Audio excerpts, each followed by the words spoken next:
Welcome to the first episode of Champagne Conversation. I am your host, Sequez, and I honestly cannot believe that we're actually here. So the people that you hear in the background are my friends from college. We all went to the Jackson State University, period. Well, all of us except one, but don't worry, we love him just the same. So today we're talking about millennial marriage, relationships, and dating. And the friends that I have over to join me in this conversation are Shae, Jasmine Cockfield, Solomon Henderson, Andross, Milteer, Fatima Barnes, Rainier, and Trishti Guein. Now, while I get them back focused, because at this point we're all over the place, feel free to grab a drink or three and join us as we share our perspective and experiences in love, dating, and relationships. So today, our topic is millennial relationships, marriages, and dating, and the whole entire process. I truly believe that millennials dating world is totally different than the generation before us and the generation after us. So how do you guys feel about the dating life as our, women, men in our 30s, and we're like, how do y'all feel like the whole dating, marriage, relationship thing has totally changed your life or changed the dynamic? I will start by saying, I definitely feel like dating has shifted from longevity being the goal to convenience or what feels good right now.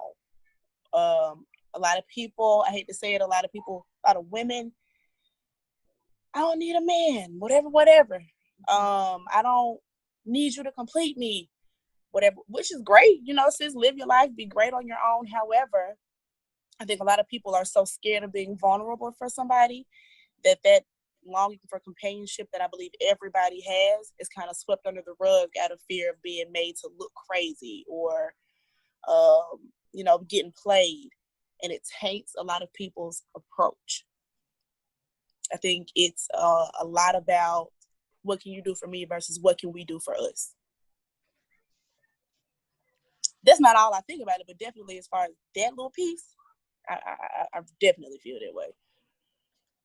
Okay. Let's see, because I think relationships, first of all, I think dating nowadays is trash. Like, I think it is agreed trash. And I think that because everyone is so focused on self, which I don't think is a bad thing, but I think because everyone is so focused on self, I think that, relationships are not, it's hard to date because we promote, having multiple partners. We promote, the society promotes this fake, phony type of relationships, and nothing is truly authentic. But I think that once you do find the partner that helps to assist you, it gets better. But to filter through all the BS is kind of difficult. Yeah, because I think when it comes to relationship and the age, because we joked about it earlier, where we was glad, like all of us was glad, like social media, like Facebook, Instagram, Snapchat wasn't out back in the day when we was in college. Like, I think a lot of that has a part to do in why dating is so trash now, because of the fact that everybody is looking for that validation from that relationship. To me, from Instagram, and I want to make sure I post the best. I want to make sure I post the best picture with my significant other on the gram, or you know what I'm saying, like, or and even in the fact of when people are just dating, like, it's just so relatively easy to get distracted because of social media now, because you know what I'm saying, like, you got so many women that are like trying to be IG models, and you know what I'm saying, so many people like broadcast and all kind of other stuff. So I think social media also plays a part in that trashness. So a lot of times, like, I think people have to learn how to disconnect from that when you're in a relationship to be able to like you said, to make that longevity work. So here's my issue, right? Like I like what you're saying, Ross, right? But let me throw this out. A friend of mine was telling me he was trying to introduce himself to this young lady, you know, hey, I'm such and such, I want to take you out, I want to get to know you, etc. You know, the old school is, can I get your number? Now she's like, oh, I don't give out my number. I'm gonna give you my Instagram. You could. What is happening? Like I'm just like I'm so even, Charles. We've had moments I tried to introduce you to people, and this same another situation very similar is give him my IG. Let me test the waters with his IG first and see if I'd be willing to give him my phone number. Like which is funny because you can put off whatever type of image you want to put off on social media, so it's low key fake. Yeah, that's what I'm saying. So why? When did we get there? Like, how did that? Because that I don't remember. I mean, even in because a lot of people look for approval from different people, right? And nobody wants to look bad. Nobody wants the bad parts of us to show. Mm-hmm. We live in a microwave society. We want everything up front right now. So people are presenting the best of themselves via social media. If a person tell you they don't wake up and pick up their phone, or the phone is like the first thing they do after prayer or something, they may be lying. I think that's what plays a role, is looking for that approval, being our best person up front. And through social media, we think we know people, but we really don't know what they want us to know initially, which is why once relationships get real, you know, they say you don't know somebody until you see them angry or until finances are involved. So whatever, you know, they want to give out, whatever they choose to put out on social media, whatever else, that's all you have to work with. So when it gets real, this person's the genuine part of that person comes out, and it's like, wait, that's not who I started off dating. That's not who I fell in love with. Or that's not who you showed me. So then it becomes, can you stand the rain? You know, it becomes whether or not I want to move along with this person who is completely different seemingly than when we first started. Because you put off this, you come out as one person and then you become another, basically. What was you gonna say, Fatima? Oh, I was just gonna say, for me, I know my story is a little different. My husband and I, we've been together for 13 years. And we started out when social media was, we kind of was in the MySpace phase, honestly, when we started dating. Okay, Black Planet. So it really wasn't like a thing. And so I am kind of appreciative that we had that time to build who we are and grow together and grow and be secure, to where social media, when we do post now, it's just like, I just feel like posting, I have nothing to validate, because I mean, we've already solidified what we've built. And so I feel for people who have to kind of date in this age now, because honestly, I don't know how it would be, you know, like I really don't know what that dynamic would be like, because it wasn't like a big thing. And so, yeah, we don't put our personal business out there, but they know we together. That's unfortunately the way that people know that you're together a lot of times. And I think people try to make it seem like if a couple does post, I don't, that they are, you know, it's probably fake, it's not this. But I've seen in several instances where there's couples who don't post and homegirl still getting cheated on. She just getting cheated on piece. And then I've seen it where you post and that's just what you see is what you get. So I think it depends on the person and how you take social media. Typically, I take social media with a grain of salt for a lot of things. It's entertainment, it's fun. I'm not going to put my personal business out there.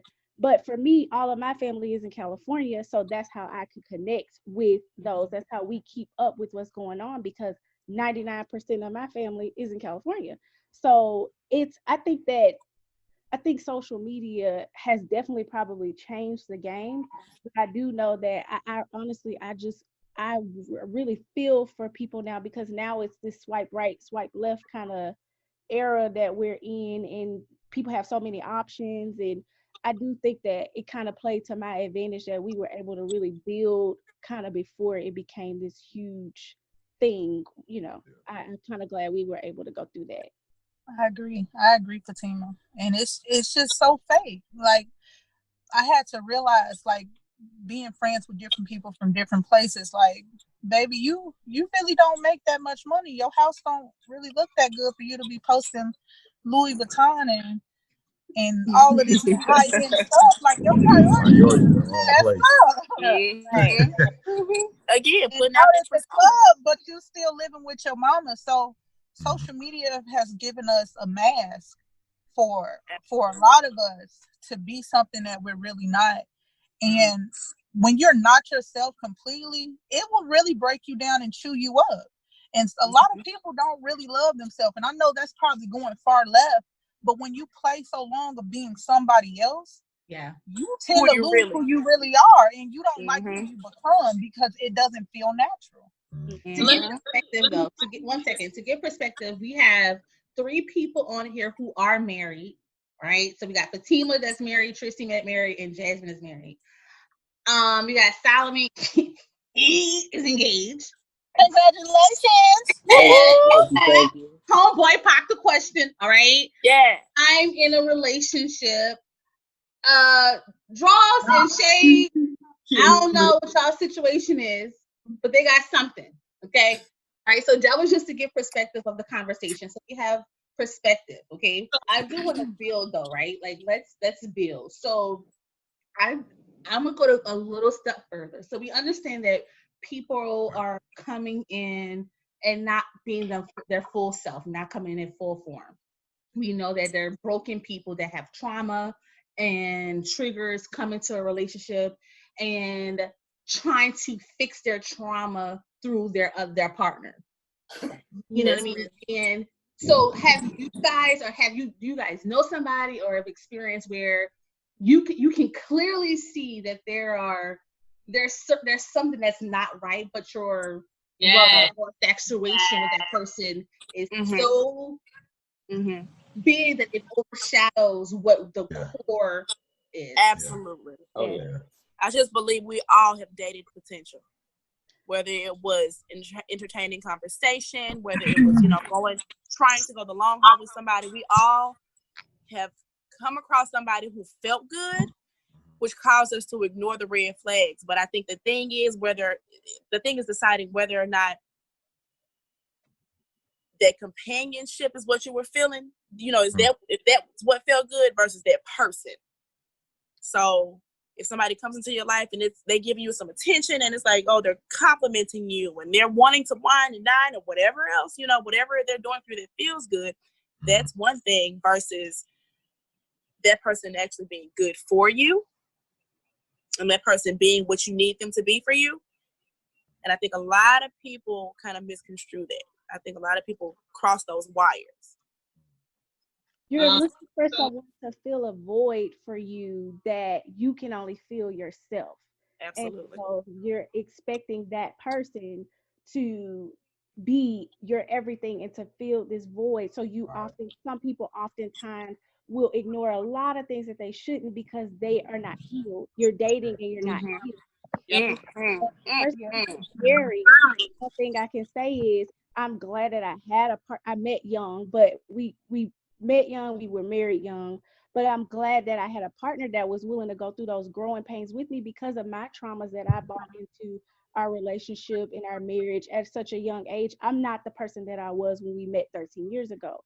But it's important to find somebody that you're equally yoked with, right? Somebody you can, even though it's not just I see your potential, but I see that you have the same core values, morals, standards, drive, ambition I have that we can build together. And I think sometimes people take I see your potential as I think that I see that we can grow together. And I think they got to learn to distinguish that there's a difference in dating someone with just potential and dating someone that you see that you can be equally yoked with and build with and grow with. Because at the end of the day, that's the only thing that's going to sustain you long term in a relationship. When you get married, it gets real.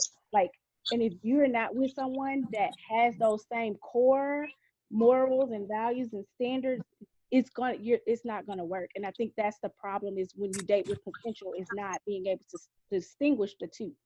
But I completely agree with Fatima with marrying young and seeing the potential. For me, just for me, my personal story, I wasn't healed, but I didn't know I needed healing. So I brought a lot of negative into my relationship with expectations.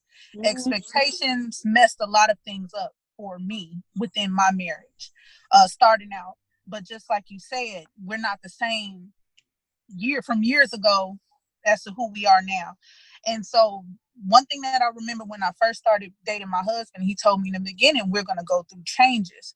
But with each of those changes, you need to be ready for the change, accept it, and we need to go in together with how we're going to go about this change. And so expectations ruined a lot of things because I'm thinking a relationship's supposed to look this way. Not knowing my childhood, I never seen a really healthy relationship. What I thought was healthy really wasn't healthy. So we went through a lot of trials in the beginning because of expectations and looking at that potential and saying, I know what he can be, or I know what I can be with his help. It kind of shaped and molded a lot of things, and it made my perspective on dating or courting look at it a lot differently. So I'm glad that you said the potential. We can see potential, but after that, then what?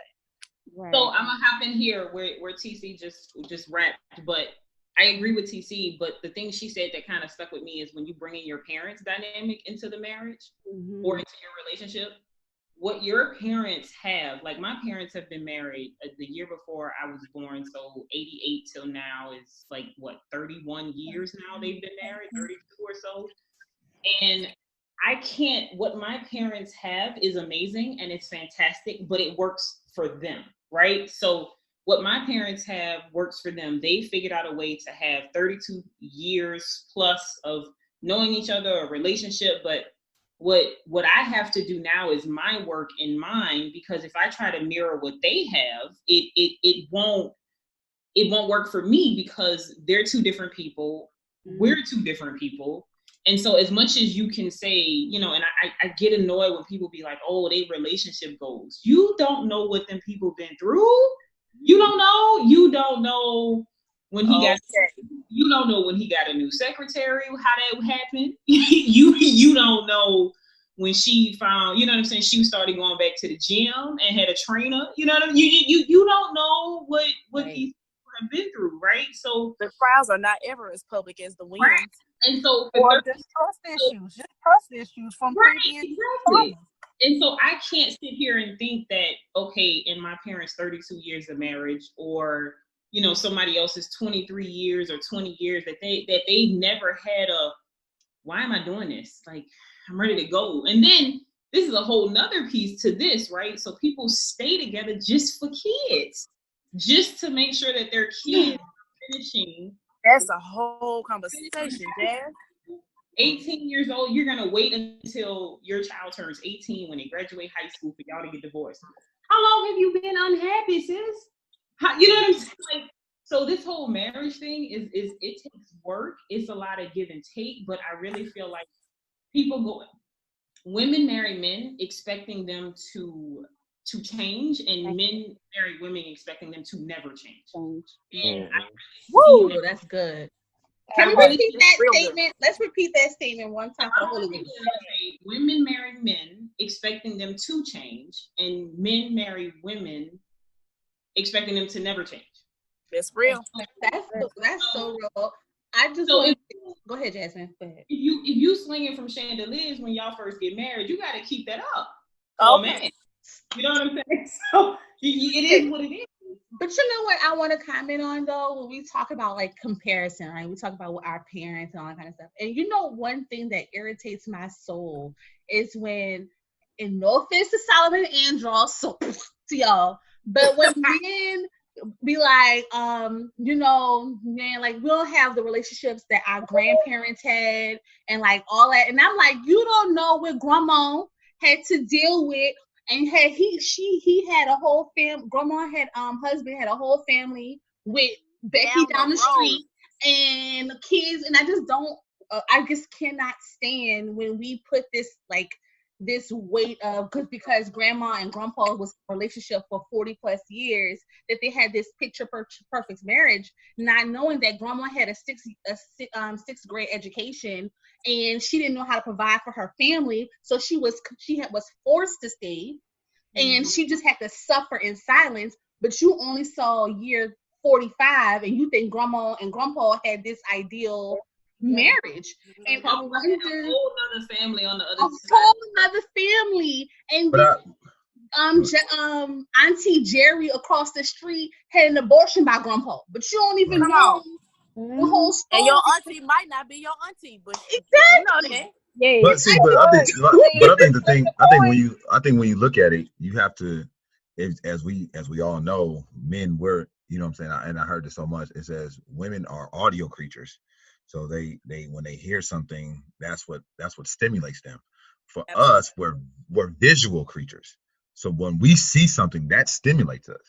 So the thing is, that's and just kind of hitting on to your point. That is why it could be for some guys. That's why when we see grandma and them, and they've been together for 45 years, even though we don't know what's going on, like we saw the longevity. You know what I'm saying? Like we saw the 45 years, even though we didn't know what was going on. And that's what we strive to. And we say, okay, I want that, not knowing, like you said, like like you guys said, the ins and outs and all the curves and ups and downs. Huh? So that's when the expectations come into play, because you expect to see something that you see on the surface, right? Not knowing what's underneath. But that's the beauty of it. That's the beauty of man and woman. We both have different roles. Right. The man is the visual, we're the audio. With that coming together, we can create something dynamic. Right. But if we're not effectively or efficiently doing our roles, then it doesn't create a beautiful picture in the end. So and that feeds off of Fatima of saying we need to be equally yoked. So if you're equally yoked, that audio and that visual will mesh and it will make magic. To be a team, a partnership. Yeah.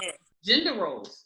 Okay, so gender roles. You ask, do we believe in them? What about gender roles, Jasmine? Because you about to start a whole ignite thing. I need to be clear before I get in my feelings. So, for example, right, like it is understood that most times women are the homemaker, right? Like they cook, they clean, they pick up the kids from school, they do this. You know, the man is the more hands-on, take out the trash, maintain the car maintenance. You know what I'm saying? You know, bring home the moolah. That just has been whatever. But what if in your marriage your husband is the cook? You know what I'm saying? Like how do you feel? What? I don't. You know what? It's different strokes for different folks, and I believe in gender roles, but that doesn't mean that I'm pushing it on anybody, or even in fact keeping it 100% myself. I feel like with your gifts that you're given, if you're better at something, then why not allow that person to do it if they want to do it? I'm not gonna let my husband cook. I cook better. That's just how it is. Right.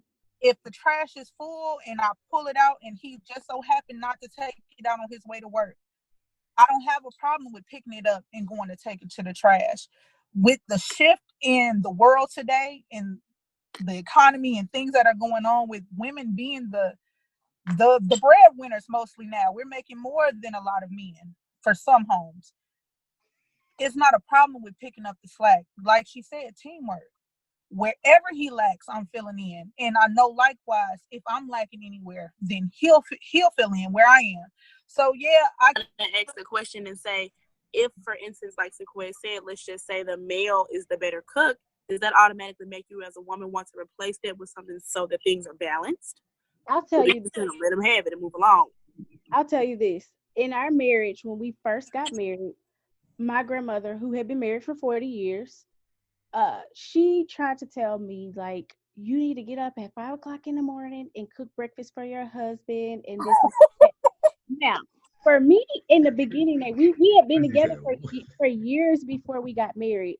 And I'm like, dang, I don't really want to do that. That's not even, but I'm thinking, like, once again, expectations. I was young. I don't know. I have these expectations. Okay, well, grandma said that, and she's been married for 40 years. Like, this is what I should do. And I should pack his lunch, and I should do this. So I was doing that for a while, and I was miserable. I hated it. And my husband one day was like, why are you doing? You don't have to do that. I can make my own lunch, and he have like his breakfast and his lunch and all this stuff a certain way anyway. And you don't have to wash my clothes. Like, I know I like mine a certain way, because that would cause a lot of problems in the beginning, because we were trying to fill these gender roles, and we were trying to do finances the way that we saw this person do it. We was trying to I was cooking, and I can cook, but I hate cooking. My husband actually loves to cook. He loves to try out new recipes. He loves to do this. And finally, one day in our marriage, I feel what took a turn was when we realized, like, keep our eyes on our own marriage, keep our tunnel vision for what we have, our vision for our marriage, our goals. We can't look at what grandma did, what this person doing, what this person doing. Like she said, my husband's better at cooking and he's better at finances. So he does the cooking and the finances. I clean. I used to feel inadequate in the beginning of our marriage. Like you were saying, Shae, to your point, I used to feel like, well, I need to do this and I need to do this to compensate, because I don't feel like I felt less of a woman, and I would take that out on him. And really, it was just like, we just need to do what works for us. And I think you hit on, Fatima, I think you hit on a point that a lot of millennial marriages is something that we just and I'm not saying we as in, I'm just saying in general, was the communication part. When you said when he recognized it, you know what I'm saying? Like, he recognized that you were miserable and you was cooking his lunch. He spoke out and said, you know what I'm saying? Like, you don't have to do this, or you don't have to do, you know what I'm saying? Like, you don't have to do this. I like my stuff a certain way. I think what happens is one of the key elements in that marriage, or was in that situation for me, was the communication that y'all had between each other. You know what I'm saying? And I think a lot of times when it comes to those type of relationships, that communication is missing. You know what I'm saying? Or like how you say, like, you could have got, in your situation, you was miserable, but what if you would have never spoke up? Or what if he would have never spoke up? You know what I'm saying? Like, now y'all would have been continued on in this relationship or in this marriage, to where both of y'all are both miserable in the roles that y'all are playing, because no one ever spoke up. Huh? Mm-hmm. You know, a lot of people take words that she said in her statement when she was saying about lead and follow and taking a step back. A lot of people take those words as negative too. So that's something else that plays a role in dating. A lot of women, and I know this may ruffle a lot of people, a lot of women feathers, they don't like to be submissive. They don't like to take the back seat. This is the thing, though. This is what TC is saying and speaking truth to power. However, you have to the problem where I've realized is that a lot of women struggle with submission when they're not with the right person. Because if you're with the right person, submission comes naturally. Right. Right.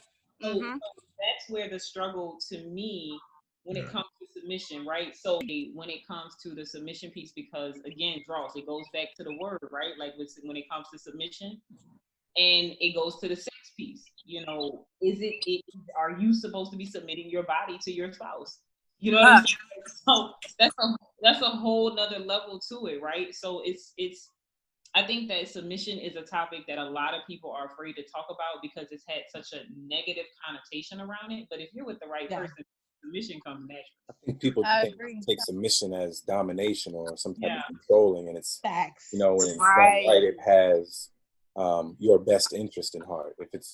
If you're submitting to a man who doesn't have your best interest in heart, then of course it can turn into controlling and dominance or something like that. So I think people, especially women, have a bad experience with that. In the same hand, a lot of men don't know how to lead or how to as Fatima was saying, delegate different things. If I know I'm weak in one area, why would I try to control that? You know? So true. That's where a lot of men can let pride get in the way. You know, my pride can stop me from letting you handle the finances, knowing I can't overdrafted both times last month, you know. Right. Hey man, I accidentally bought a new game instead of paying that little old light bill. So hey, no, it's not how it works.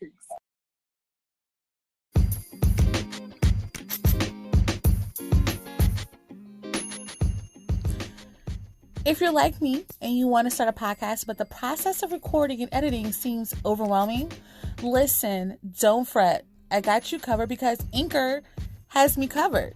Anchor makes podcasting super simple. Just download the Anchor app and your podcasting career can begin. Everything you need is in the app, from recording to publishing. And speaking of publishing, Anchor will publish your podcast on Apple Podcasts, Spotify, and so many more platforms. But wait, I didn't even tell you the best part. It's free. Free.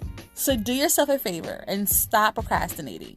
Let your voice be heard by downloading the free Anchor app or go to anchor.fm to get started. You'll thank me later. Cheers.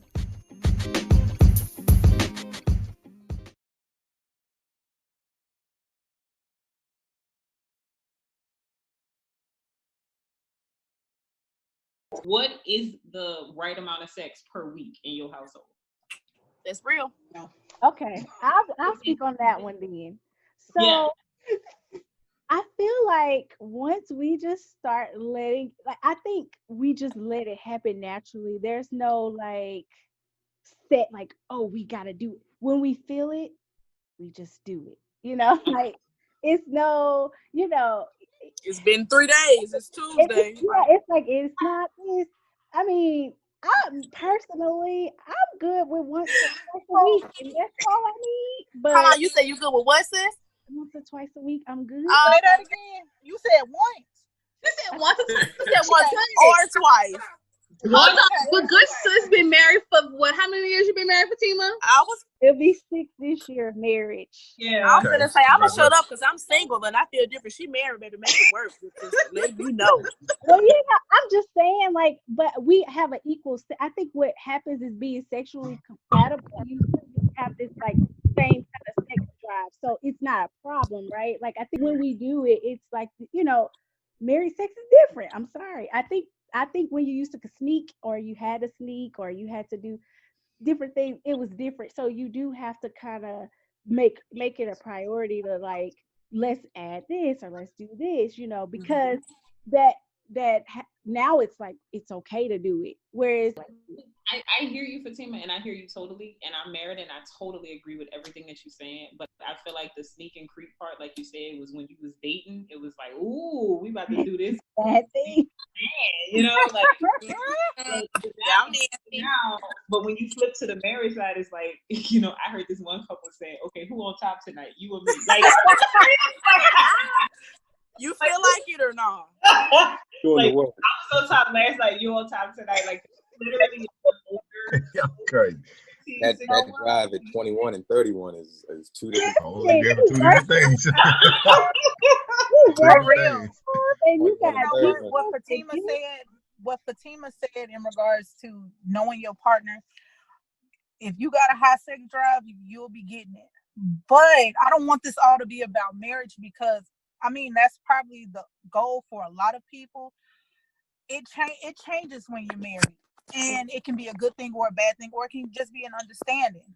Yeah. With kids in the mix, woo! I'm not gonna expose my marriage a lot, but me and my husband did some crazy things before kids. Like, we probably could have been put in jail for some of the stuff we could have been called. You rowdy, sis. You rowdy. But when my kids came, my mind, being a teacher and just the educator or my field of work, I don't want my kids to be exposed to certain things. So that Trishti got kind of put away, and it wasn't as adventurous. So it changed a lot of things, especially for my husband's appetite for it.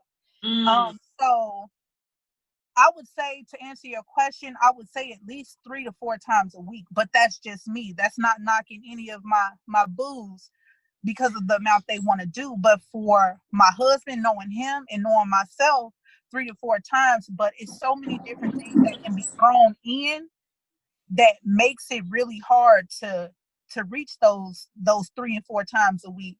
You tired, you working. It just looks so different nowadays. Yeah, it's different. What about, okay, so we talk about sex, right? Like sex is important.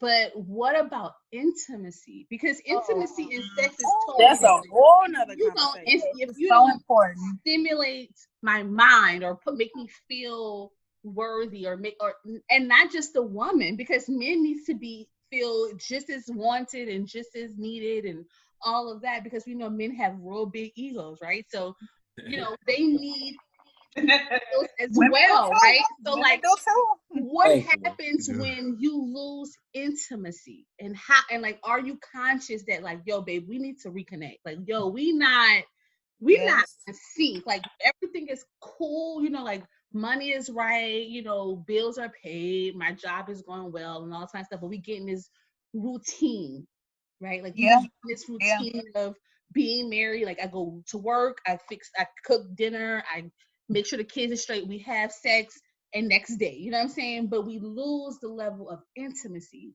What happens when you lose intimacy? And are you conscious that you have lost intimacy? So yes. Well, you can go ahead to this. That's true. It can happen. But I think that's where, and I'm pretty sure the other people who are married and in relationships here will say, that's where you have to reconnect. That's where the communication piece comes in. But are you conscious of it? Yeah. Or do you, or over time you realize like, yo? No, I think it can slip in unknowingly, because you get so caught up in the routine. You get up, you go to work, you wash dishes, you cook, you clean. You know what I'm saying? You wiping down countertops while watching the news. Like you get caught up in this real, you know what I'm saying? Like real life. One of my friends said most people who get married turn 65 overnight. Like it just is what it is. Like there's no more friends, Jasmine. I need to know who your friends are. You know what I'm saying? Like it is so true, because she said that every married friend she has, like now when they go out, they going home by 10:30, 11. I think there's a few times where we might have experienced where we realized like we just been so busy, we haven't had time to connect. But at the same time, I think for us, intimacy comes easy because we're best friends underneath it all. So like we always even if it's just, to me, intimacy is us watching Netflix on Sunday and catching up on our shows and just laughing and relaxing, or staying up all night listening to music, vibing and talking about everything under the sun. And so I think that's intimacy as well.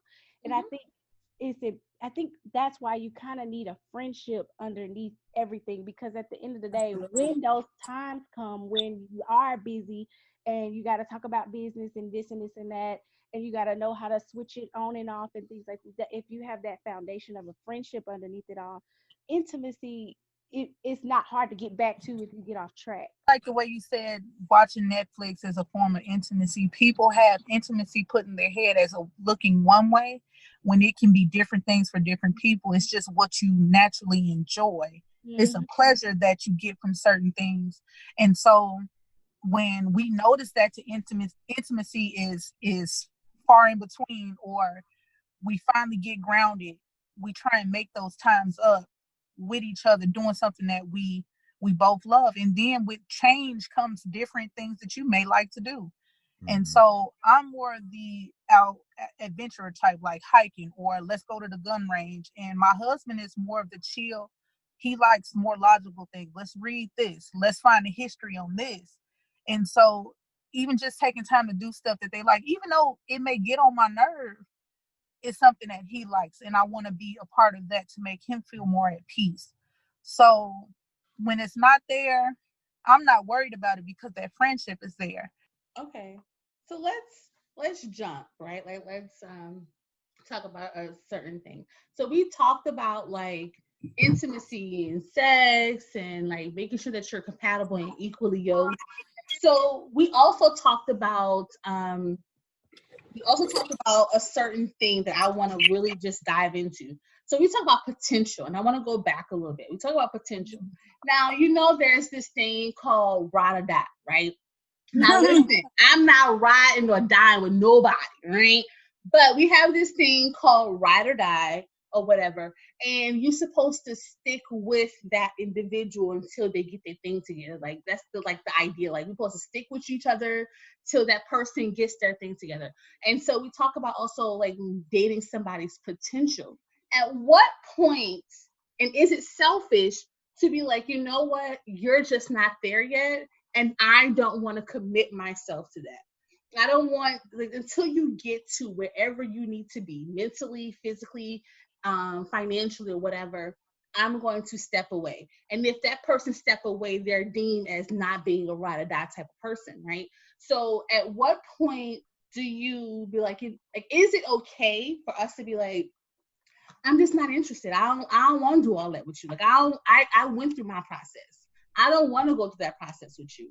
Is it okay, or is that a selfish thing to do to put yourself first? Not selfish at all. Not to me. I think it also Not depends. selfish to me either, because in my mind, if you're jumping into something with somebody, then in your mind, if you know that you have work to do on self, if you're choosing to commit yourself to a relationship, you're going into it almost expecting you from somebody else, if you were expecting somebody else to put up with your bull before you're ready to, move along. If I'm not okay, I cannot give out what if I can't give out what I require, then how dare I expect someone else to do that for me? So if I'm kind of in between. I'm kind of in between because I started off rocky, me and my husband, but we stayed through all of those rocky moments, and now we're here stronger than ever.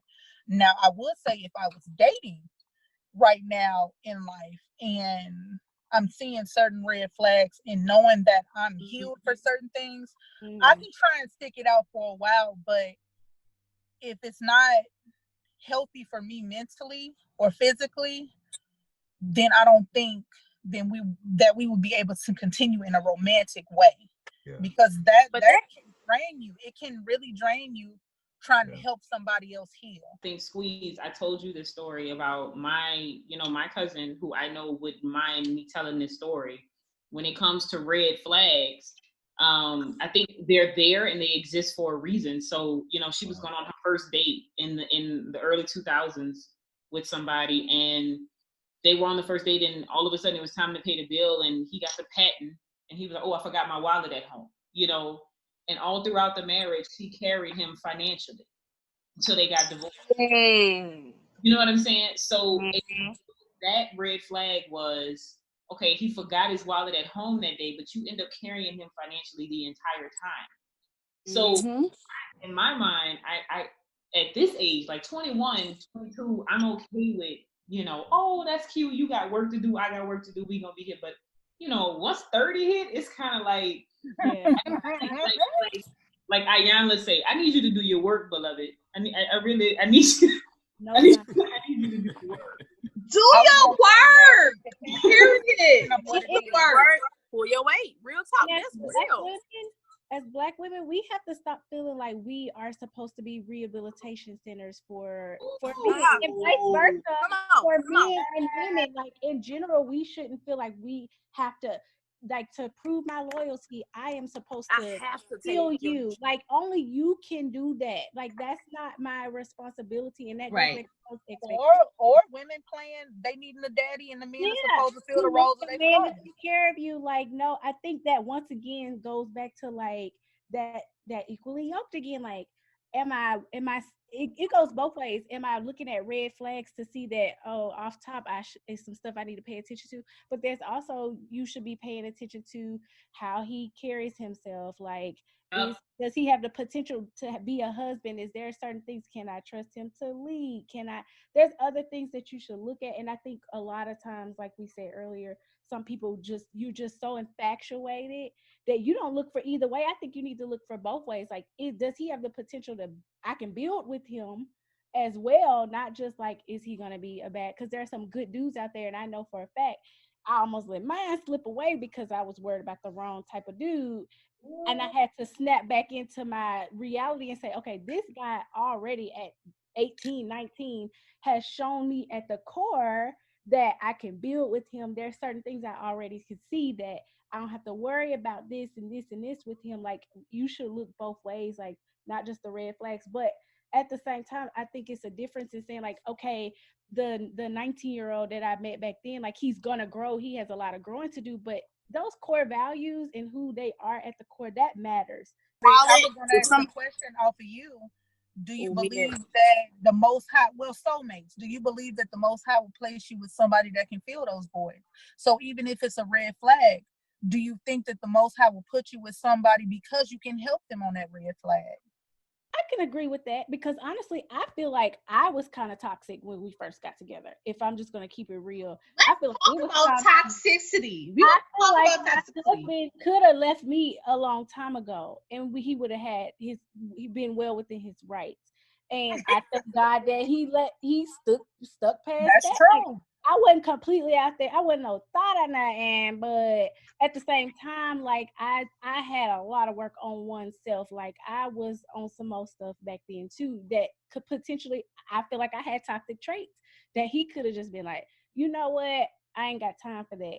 But so I guess I can see it both ways. I really do. I guess I can see it both ways. Let's kind of navigate a little bit. So to our people that are dating on this call, okay, they're not in a relationship, but they're dating. I want to get your perspective. I want to kind of start with Rob, because Rob been real quiet since he was CPT. I want to kind of start with Rob. Like, how are you guys feeling with the whole dating world, right? Like, you talk about, people having trauma. You have to navigate through trauma. You have to navigate through this social media world where clout is everything. You have to, like, and how social media and unfortunately celebrities are setting the standard of what a relationship is. And you have a lot of input from different avenues of what a relationship is. Like from the female perspective, like we supposed to be like, using the men for money versus where women, we're like, men are like, man, she needs to be, fine, cooking, all this kind of stuff. So how are you guys navigating the mucky waters when it comes to dating as a millennial in this day and age? Let's see. Well, shoot, I did want to say something on that last question before we jump into this one. As far as whether it was selfish or not, dropping like a ride or die kind of deal, I think it's selfish, and rightfully so, though. Because, I mean, if you're trying to figure out and find what you want and what you need, and you're trying to satisfy that for yourself, then absolutely. I mean, like, you should be selfish, honestly, is what I think. But, because like you said, you're trying to set yourself up for the rest of your life and possibly pair yourself up with somebody. So, I mean, rightfully so, it should be selfish. But as far as dating as a millennial today, with everything that we got going on, I'm trying to think. Let's see. My take on it, I don't get too caught up in far as like, because as you know me, like I have an old soul. So as far as like dating, old as hell, like that, I don't even get too caught up in like social media and stuff and clout and all that. I mean, I don't know. I'm trying to think. Social media, I'm not even too big on it, actually. My social media presence has dropped significantly in the past like year or so. But I don't know. I mean, I'm old school with it. Text a little. I don't even like text. I do phone calls. Yeah, you're a phone call guy. Do those guys exist? Like wanting to call somebody and be like, yo, good. Listen, so convenient. DM me, that's so convenient. And he's the baby of the group, guys. I just want to know he's the baby of the group. He has the oldest soul of the group. That's so beautiful. I miss the days talking on the phone for hours in your phone. He is that guy. Being caught up in that soul, but he's literally the youngest of all of us. Yeah, you know that when you be on the phone hours and all of a sudden you'll see that the headboard of the bed and you know playing with a paper towel wrapper. You like, wait, how did we get here? I'm upside down on the wall walking on the roof. How did I get here? I don't even know how that happened. It felt good and you were able to submit yourself to it. Mm-hmm. So, that's Solomon. What about you, Andross, when it comes to this dating life right now for you? It's been interesting. I ain't gonna lie. It's been I think how I am, like, me, I'm more, even though I'm a Cali boy, I do have a little southernness, you know what I'm saying? So I don't California, a lot of times in California, dating is really superficial. It is really superficial in California. They're like the prototypical. It's not just Cali. Right. The prototypical, I want to look like Will and Jada type, you know what I'm saying? I want to get my picture posted on the Black Love Instagram page. That's what it looks like a lot of times. And I think, like you said, like the genuineness about it to where like Shae was saying, that blissfulness and that excitement that you have when it comes to dating tends to die out a lot of the times. For me, it's been it's funny because I wanted to ask, like, when it comes to like Instagram, like, cause I gotta tell you, it's hard because like some people will prefer like Instagram. Like you meet a person, I'll meet a person in person, and they want an Instagram. And to me, I take that as you're not interested and you just ain't had the balls to tell me that you weren't interested. So that's what I take that as. So you tell me, oh, I'll give you my Instagram. And so, but I also feel like that's also not a cop out in a sense, but a way for you, a way for you to keep me around until you're ready. You know what I'm saying? And so I feel like that's how it is. They want to decide if they're interested based off of what you decide to give off in your social media. Ooh, I think that's so selfish. Like I think we live in, of course, a very selfish society, and everybody is me. And if that is, you know what I'm saying, if that's the way that they want to turn you down, or if that's it, like they're not for you anyway. You know what I'm saying? Like that to me is just like, okay, if I gotta keep following you and if I gotta like every picture you post and you know all like no, like come on, that's so fake, that's so fickle. Like I was gonna say, Rob, I like the authentic, the vibes, like with phone calls, because that's how you really get to know somebody. No, you don't have time to go and how Google they your change answer. You don't have time to respond figure to it out. things. I think that's a good thing. But also, I was gonna ask everybody, well, the single people, with dating, not just single, but you're out dating. How would you feel if a person didn't have social media at all? Oh, that would be lit. That's what I say. It'd be great. That would be so. What'd you say, Dross? I'm fine with it. I think. See, the thing is, this is what, and one of the things that when I go on dates, like I literally do not bring my phone out. Love that. I literally do not bring my phone out, and the only time I might look at it depending on who, like if I see a phone call and I see like if it's a work call that I might need to take or something like that, then I might explain like, please forgive me, I gotta take this phone call right quick, like don't hold this in me. You know what I'm saying? But at the same time, I'm also a person that, like you said, when it comes to dating, like if you got your phone out all the time and we on this date, you know what I'm saying? Then that's, to me, that's an indicator that you ain't interested. Okay, so let's differentiate, right? Because Trishti and I have like the best conversations when it comes to certain things. Let's talk about dating versus courting, because I don't think that people really understand the difference between dating someone and courting someone. Courting and dating are two totally different things. Totally different. Courting to me is modern day. You allowed to have a thought phase in courting. Okay, let's talk. Wait a minute. I feel it. Let me explain. When I say to be quiet for this one, Jasmine, I'm gonna need you to expound on this, girl. Okay. So for me, if I hear somebody's courting, right? Dating to me is you're dating one particular person. That's my opinion, right? You are with this person, y'all are consistently dating. Courting to me is you having a moment, you out with Solomon, you out with Andross, you out with Robbie, you know what I'm saying? Like you are literally being courted. Okay, so let's get the definition of courting out the way. The definition of courting. Hold on. The definition of courting: be involved with romantically, typically with intention of marrying. So you are dating, and then you are courting, and then you get engaged. That's why we were saying it's split. That's why I feel that way, because if you hold on. What you saying, Solomon? Hold on. I was gonna say, for me, it's definitely the intention.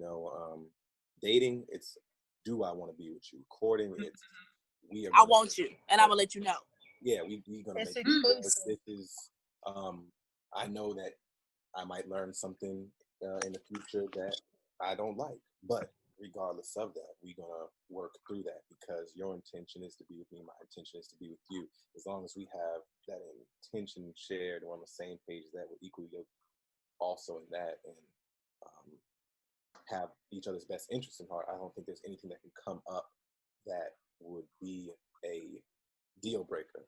Nothing that I can see that would come up that would be like, okay, this is telling you this is hurting me, or this is doing X, Y, Z. I can't see something like, well, that's just, tough. But that intention, I think, is the key word between dating and courting. I agree 100%. So you just had it flipped, Jazz. But my stance on it, when you're dating, you can date whoever you want. Agreed. As long as you communicate that, because a lot of people don't communicate that, and that's where the issues come. And women, there it is. We like to fantasize of what it possibly could be before it actually even gets off the ground. But men also ruin it by not communicating. I'm talking to Samantha, Brenda, Lisa, Kim, Lisa, Felicia. I raise my boys, or how I'm gonna raise them when they start, doing whatever. Openly date, but you need to be honest with every woman that you're dealing with, and do not sleep with every woman, because every woman don't deserve you. Well, I know they say women are deserving, or you need to keep your precious jewels. No, my sons are jewel too. Keep yourself. Everybody don't deserve that. Right. But you can because when you're openly dating, you have the chance to get to know different people. If you invest in one person for 13 years and then find out they a dud, you miss so much time with getting to know all of these other people that could have been beneficial to you and your growth. To be honest, I agree with you. See, I don't want no man that's been with everybody, because I don't want all them soul ties in me. Right. Hello. I don't want all that, because if you didn't have a football roster, so, you know what I'm saying? So you gotta start 5, but you're trying to talk to me like I'm your one. Let's be real about it. So for the dating people, do you ask how detailed do you want a person's past? Like, how much do you want to know? I don't want to know. I want to know. I don't want to know. When we get to a point of exclusivity, when you make that transfer from dating to courting, we're dating, cool. Live your life. I can't question you. I can't clock you. Live your life, whatever. We're dating, and you are completely open to do whatever it is that you choose to do. But when we decide, we have one-on-one conversation to decide we're exclusive. I want you, you want me. Let's take this a little farther. Then I have the right at that point to decide, okay, especially if it's physical, I got a little more leeway. Yeah. At this point, I do you want to know the body count? Do you really want to know your partner's body count? No, I don't, because that has nothing to do with me. I don't want to know number, but I would like to know. Once, like I said, if we move on to exclusivity, then you gotta talk about. Am I the only one? Okay, I wonder how many more is giving. But am I the only one? It just matter if you bringing something extra to the plate. You bring baggage you coming with. Is there anything that I need to know about? Exactly. Yes. The G-rated version. Shae is giving the G-rated version. Because you gotta stay G-rated. We don't want get too far left. No, I'm trying my best. No, listen. You know me, so I'm trying. I'm gonna take it PG-13. You know when you want to really know about your partner and they sexual escapades is when y'all pull that condom off. Let's be real. Come on. Let's be real. You become when you get to the point of exclusivity where you start saying we don't need a condom no more. I need you to be real. Now if we didn't jump from dating to court and then I decide to sloppy toppy, baby, I need to know that I'm not about to be somebody else. Like, okay, so we're gonna look at the glare. Now the problem with dating now probably is that people aren't communicating like, hey, we just date right now, so I'm, doing whatever. I think for me, I did what I wanted to do until he said, will you be my girlfriend? Will we be? Thank you.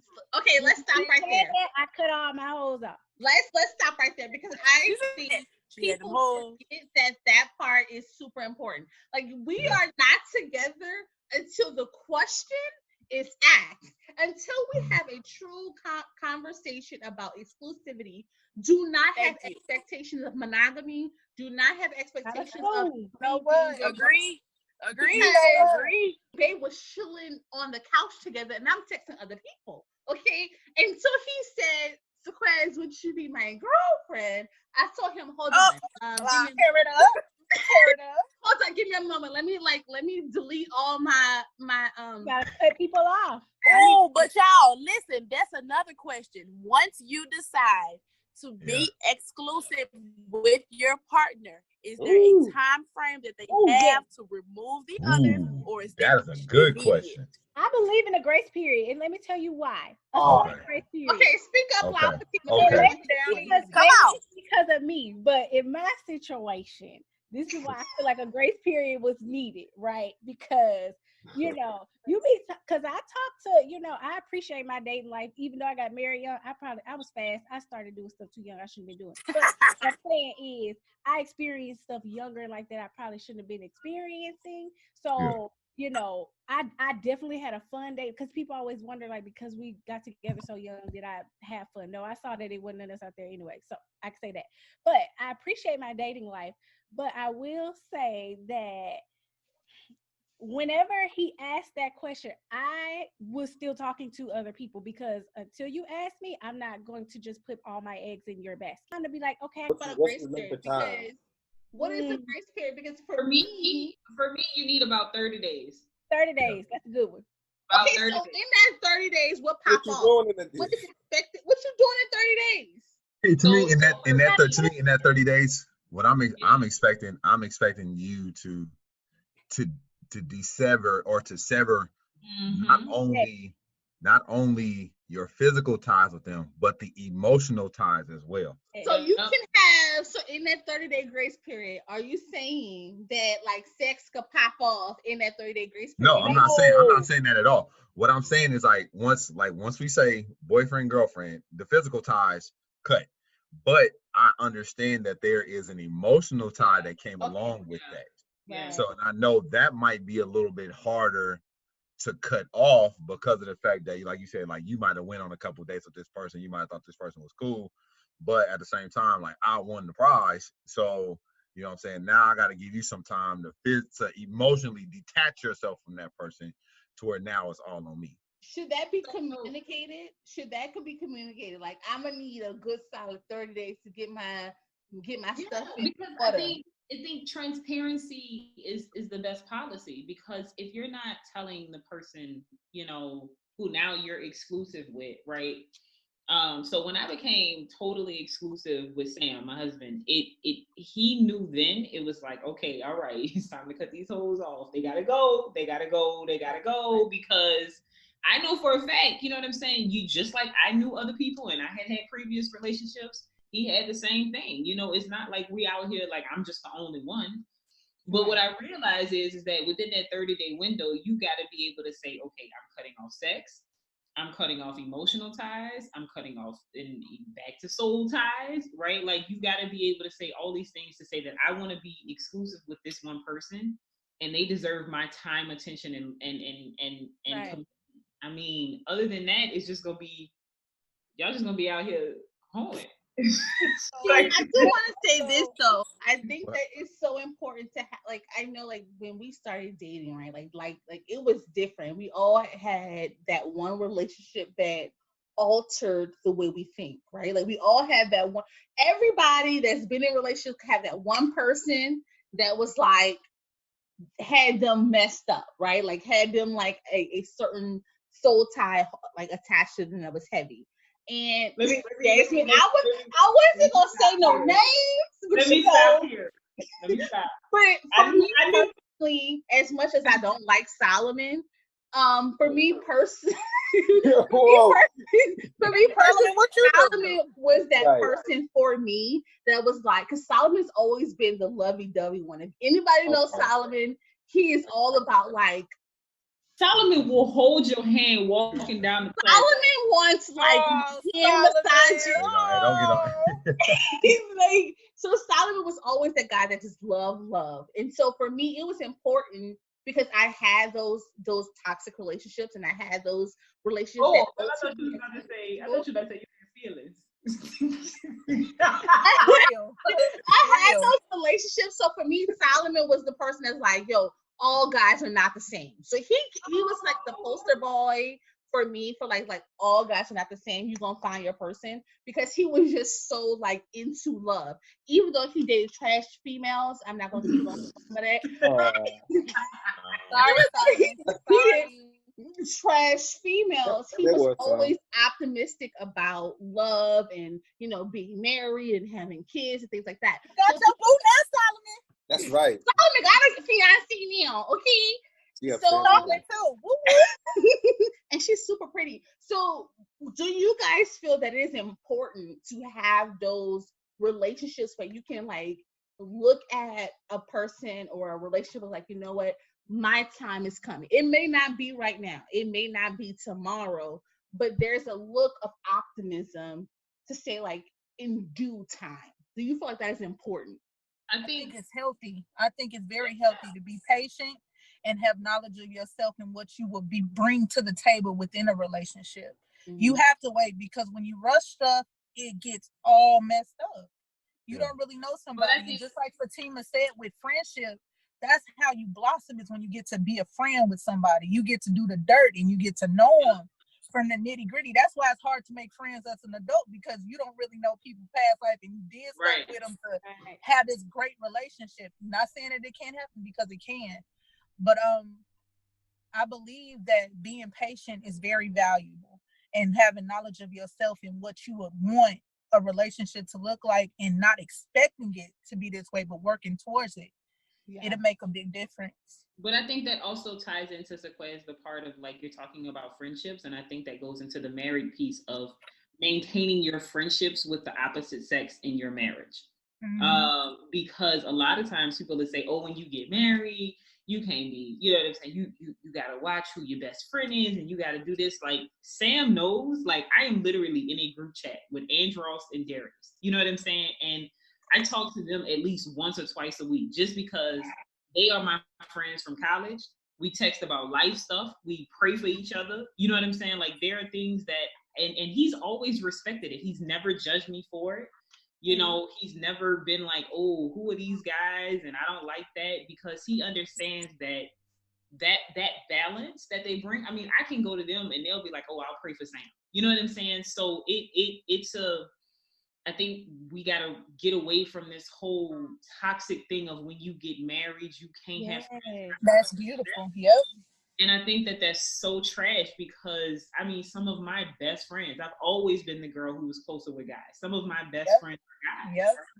Yep. So I mean, I can talk about football, I can talk about life, you know, so I think that it's totally unfair to see the view that they give you that you're supposed to have when you're married, right? That you're supposed to be, oh, you're only supposed to be with your homegirls. And I got some dope homegirls, but I got some dope homeboys too. You know what I'm saying? So it's the expectations. The expectations ruin a lot of things for a lot of people.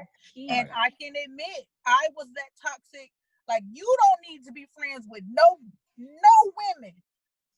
But that's because I didn't trust him, nor did I trust myself. Yeah. And so instead of giving him that rope to hang himself, I became the overprotector. Let me try and stop it before it happened. I'm on defense, but not realizing my husband, he loves women, and that's him. And some people might not be comfortable with that saying, but that's his truth. He'd rather be around women. He likes to entertain or be entertained or have communication with women. And I was the same way with men, but it was ways that you go about doing it to respect your partner. And so I can agree with you, J-Love, just completely. You have to you let people be who they are, not trying to change them. You respect who they are and help them on who they want to be. But don't expect them to be the person in your mind that you want at that time. You just got to help, just let them be. I think it's important to build that trust and security within your relationship. Even if you're dating, I think that's why when you're, even for those that are dating, like that's why it's important to focus on like building a friendship and a foundation underneath everything, because when you have that trust and security, I don't worry the fact that my husband has female friends. He's never said anything about the fact that I had guy friends. Like, I'm not going to be calling them at midnight, probably talking on the phone about nothing, unless it's an emergency. But that's out of respect for my marriage. But I am allowed. There's no who's this guy. If you have that kind of security and trust in your relationship, once again, I think everything goes back to cutting those expectations off so that you can get to know the person for who they are and what they are with no expectations. And then you start to build trust and you start to build a sense of security. And then you don't worry about if they have friends that are females or if you have friends that are guy friends. Why? Because my mind is not going to be thinking about he's going to cheat on me with her. No, because we have a secure foundation that if he ever has a problem with me, we're going to talk about it. I'm not going to have to worry about him opening up to her because we have a relationship and a friendship that I know my husband will communicate with me, vice versa. So I don't worry about other friendships or him. Question for you guys. So how do we feel about love languages? If you like the 5 love languages, if you don't know what the 5 love languages are, we have affirmation, gifts, time, so what? Physical touch. Physical touch, and I'm missing one more. It's words of affirmation, physical touch, quality acts of service. Yeah. So we have these 5 love languages. Question: do you know what your love language is, and do you feel that love languages are a vital part of relationships? For me personally, with the person that I'm with now, I told homeboy, if we about to be serious, okay, because it's something about when you hit 30, okay? It's something about when you hit that 30, it's like, oh, we doing this or not? Are we together or not? And so for me, I told him, like, if you're ready to be with Sequence and all that encompasses this right here, I need you to know love languages and understand my love language and understand how I receive love and how I give love, right? So one, I want to know, do everybody know their love language? What is your love language? And is love language important to you? So I'm going to start with Solomon, and then we're going to go to Rob, Andross, Fatima, Jasmine, Trishti, and Shae. Okay. Right. So Solomon, I'm going to start with you. Yes, I know my love language. And you better not lie, because I think everybody on this phone call know what your love language is. Y'all already spoke on that. I'm definitely a physical touch. I'm a definitely a physical touch person. Whether it be back rub, scratch. My fiance will tell you most of our time when we she is either rubbing my back. The funny thing is, when we first started dating, I didn't think it was going to work out because she was worked in the building at my old job, and I had breakfast with her and stuff, and through talking with her, she let me know that she wasn't a touchy-feely person. So I was like, oh, that shit dead. Opposites attract. It is dead. But it actually, she surprised herself, and surprised me. So it works out because she likes to, I think she gets just as much from it as I, get at the same time. I'm definitely a physical touch type of person. She can go more so without that. But she's an acts of service person. Do you know her love language? Yes, she's an acts of service. If I'm washing the dishes or taking out. Oh, that's sexy. Wash no dishes. I wash a dish or two. Listen, when a dish or two. The sexiest thing in the world is when a man vacuuming. Oh my God. What? Like he vacuuming the floor? Oh, silly, man. I'll sweep the steps. I do all of that. So. What about you, Rob? Let's see. I don't know. I'm trying to think my main ones. I feel like I got a few love language that could apply to me, but I say words of affirmation only because my mom, I think, made me like that. Just because she spoke so much stuff into me when I was a kid, when I was younger, like as far as you can do this, do that, you can do anything, and she loves me so much, loves me, all that. Like she definitely made me a words of affirmation kind of person. but definitely quality time. Like I value, because my value for time is just so high. You would think I was on my deathbed. I mean, you would think I'm 80. Like my value for time is so high, and to be able to spend it with somebody and just you can just be doing nothing, just talking it up, just having like a deep conversation. Like that stuff, I think just time in itself is so valuable, and being able to spend it with somebody is huge. So definitely spend it wisely. But those are definitely my main two. Those are my main two love languages for sure. Time is just can't wrap my head around it. What about you, Andross? What's yours? Mine is actually physical touch. I know it seems a little weird, but I don't get that one at all. I was definitely going for affirmation. Yeah, no, I'm definitely a physical touch person. And I do believe in it, but one thing I do want to say is one thing I have learned when it comes to love languages is when dating, you have to be aware that they can switch in the middle of you dating.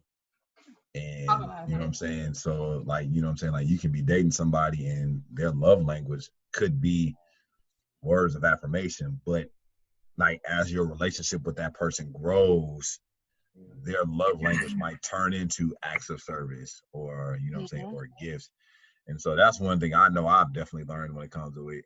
But I know mine has stayed consistent because I've taken the test about 2-3 times. I mean, my number one by far, like top rank 15 all across the boards is physical touch. But I know my number 2 and 3 always switch. So I don't know about those.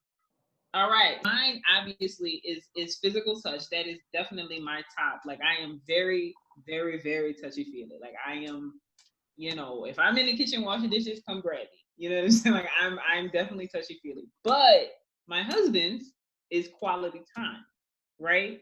So we have to find the balance of the two. So if we're spending quality time, rub my feet, right? So that's where you have to find the balance in your love language. Outside of the expectations, the second thing that was the biggest problem is we didn't know the concept of love languages yet. So we went to church to this little couples counseling church group thing, and that's where we discovered how important it was, and it changed the game because I was in counseling, and I was just like, he act like he don't love me because he don't never say this and this, because my love language is words of affirmation. And he was just like, but I do this. His love language is acts of service. So that's when I learned that people show love the way they want it to be shown to them. And so he was showing me through his actions, and that wasn't registering with me. What was registering with me is I want you to text me the long paragraph or just tell me I'm this, I'm that, because that's what was registering to me.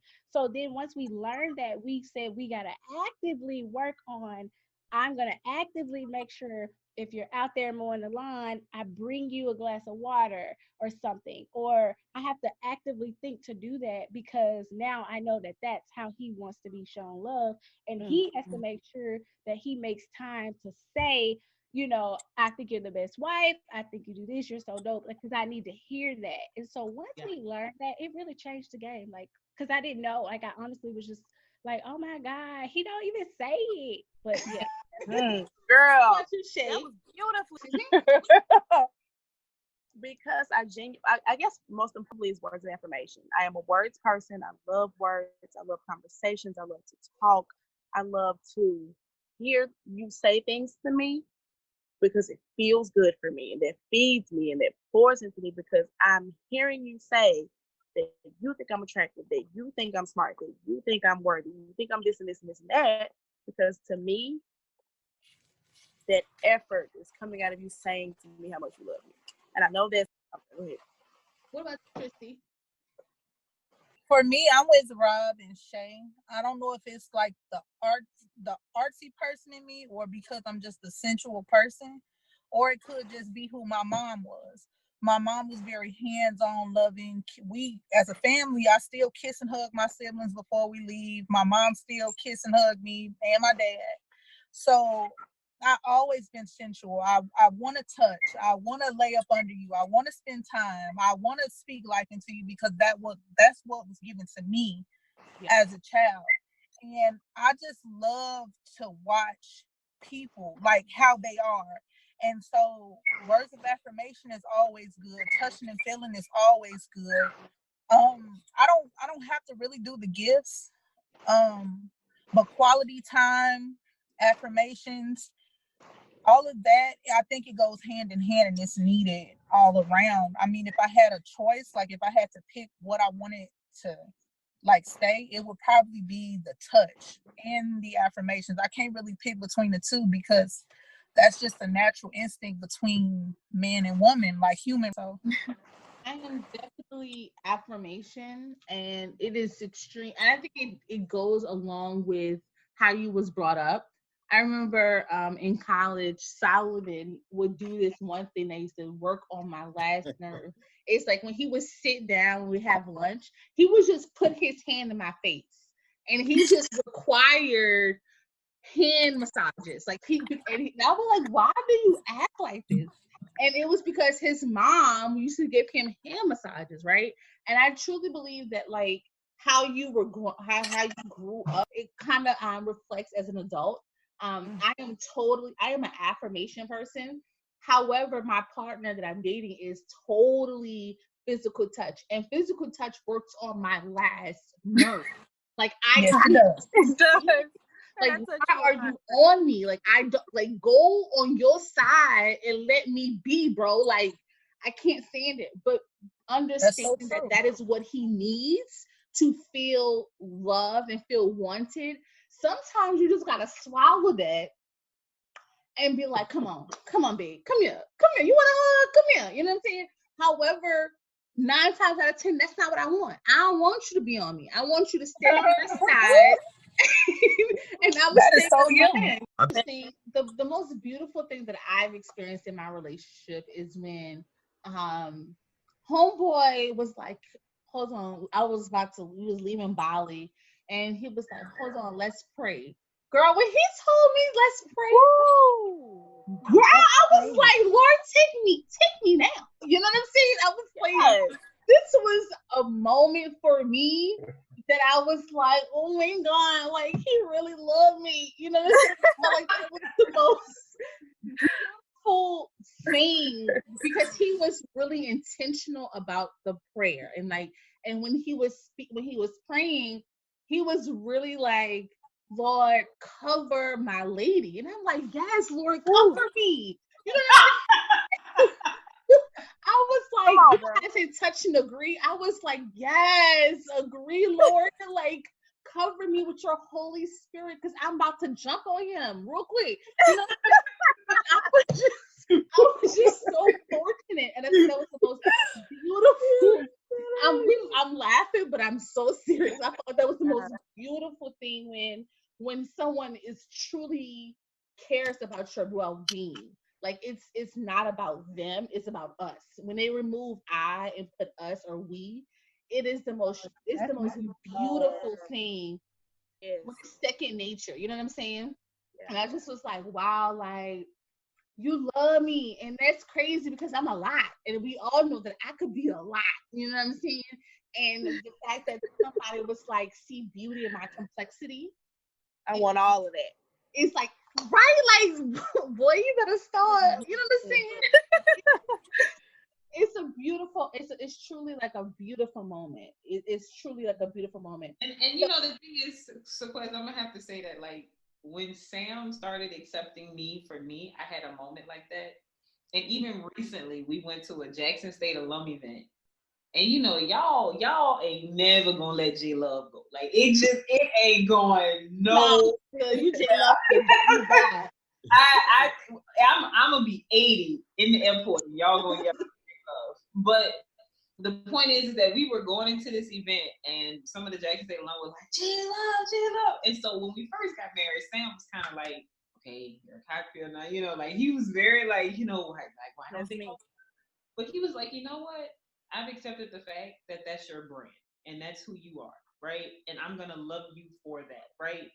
And the piece of me was kind of like, wow, look at that. You know what I'm saying? Like, and people don't even understand that, like, that give and take, you know what I'm saying, in marriage, it works. And like you said, when he prayed for you, or when you realized that, like, he was accepting all of you, that it was so needed, and it's so worth it.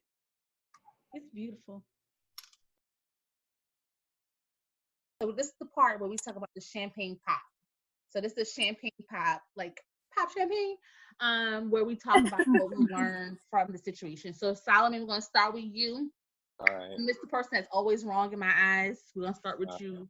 And go I think, well, to me, it's something Dross said stuck out the most about love languages changing.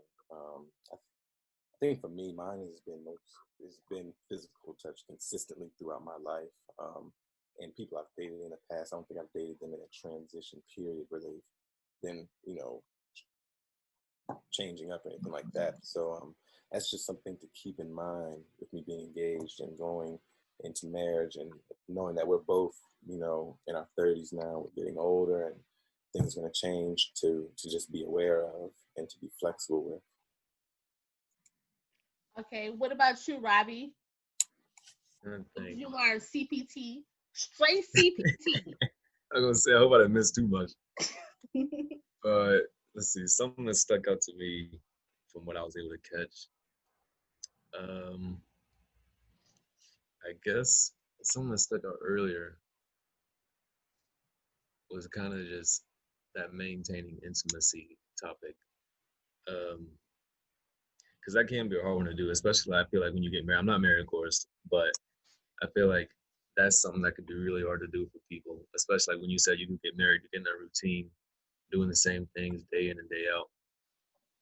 But just as far as, I guess I'm kind of going into it, but like I'm big on reflecting, of course, as far as looking at where I was, where I'm at, and where I want to get to. I feel like it's just something that you should do individually and as a couple. And so I feel like that would be something big, as far as, like you said,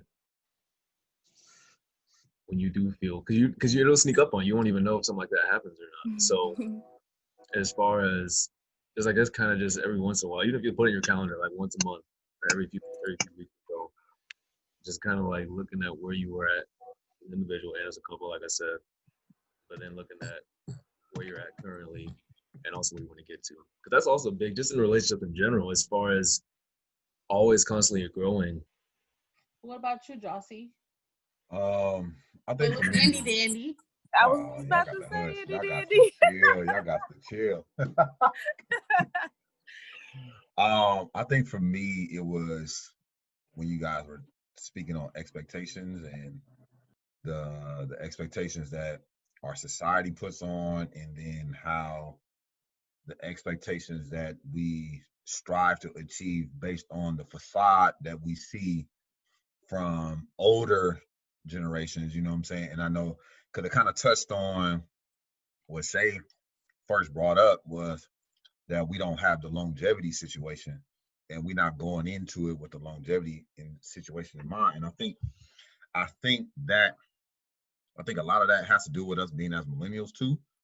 And the reason I say that is because you guys, we brought up on numerous occasions like how we saw our grandparents doing this and doing this way, but at the end of the day, we found out that granddaddy was sleeping with Mary Jane down the street, you know what I'm saying? And and Auntie Joe, we're not even sure if cousin is our sister or our cousin, you know what I'm saying? So we're gonna move to Jasmine. What's your toast? Your toast to this? So everybody had great insight. Like, I really appreciated the conversation. But the thing, I don't know if it was Fatima or Trishti that said it, but the tunnel vision for your lane, right? I think that's the piece that stuck out the most to me, because when you have tunnel vision, it's like you're only focused on your goals, what you have going on within your parameters, and that's what you really should be. And I think that if everybody kind of stayed in a lane, the world would be a much better place. So I appreciate the tunnel vision comment from whoever mentioned it. We're gonna move to Fatima. Wow. So the whole conversation has been very insightful. I think for me, having been out the game for so long, it was a little eye-opening to just hear some of the struggles and things that people that are dating now actually are going through. But it also made me hopeful because I realized that we all kind of want the same things, right? We all kind of express that we want the same things, and it's just different ways of going about it. So it was very eye opening because I oftentimes don't get to have those conversations. But I think I took away the most once again about those expectations and that understanding that you just got to do what's best for you. And I took away that I am glad that it was good to see kind of a common mindset of like we don't want to be what we saw, and everybody wants to kind of do their own thing, and I think that has sort of been the shift. So it's good to see that we're in our generation, we think more about our mental and who we are, and then relationships will come. So I think that's good because that means everyone's kind of striving, at least in this group, for a healthy relationship at the end of the day. Facts. Shae, what about you? What's your champagne toast?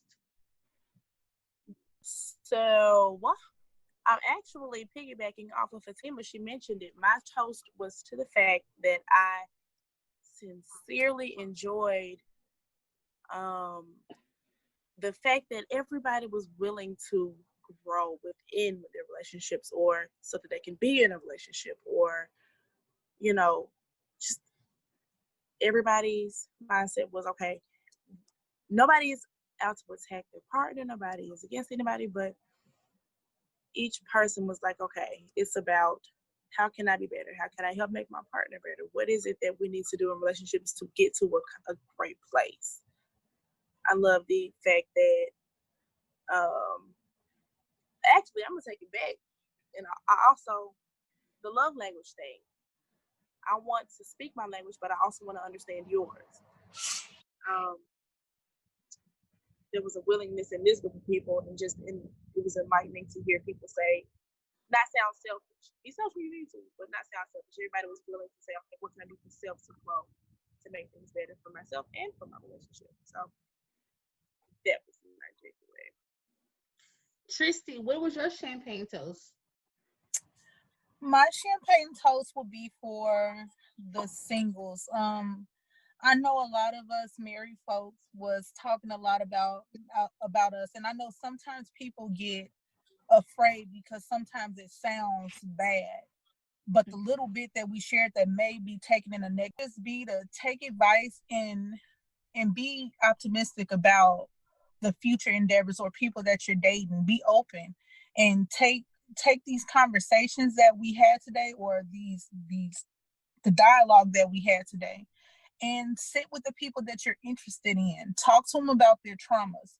Talk to them about red flags. Talk to them more in depth where you can know what you're getting into before you take it another step further.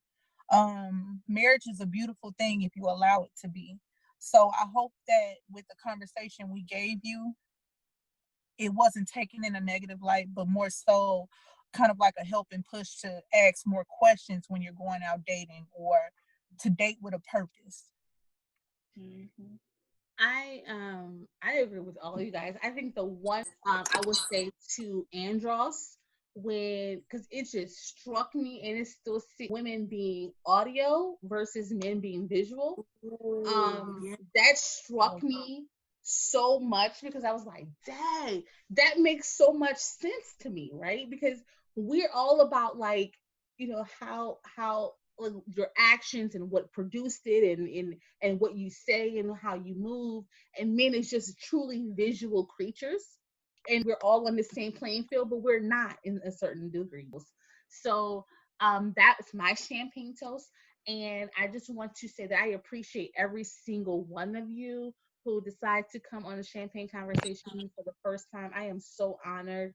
I appreciate you, and I just want to point out that every single person that's on this call, I asked to be on, and everyone was like, no problem. Like, no like Rob is like the most chill, laid back dude. And I asked Rob while we was drinking at India's house, and he was like, for sure. You know what I'm saying? Like every single person just was like totally on board. I had truly, you know, I've been wanting to do this for a while, and I'm just truly appreciative that you guys were always just like, say less. Solomon, I gave him like a whole spiel, and he was like, man, what you want?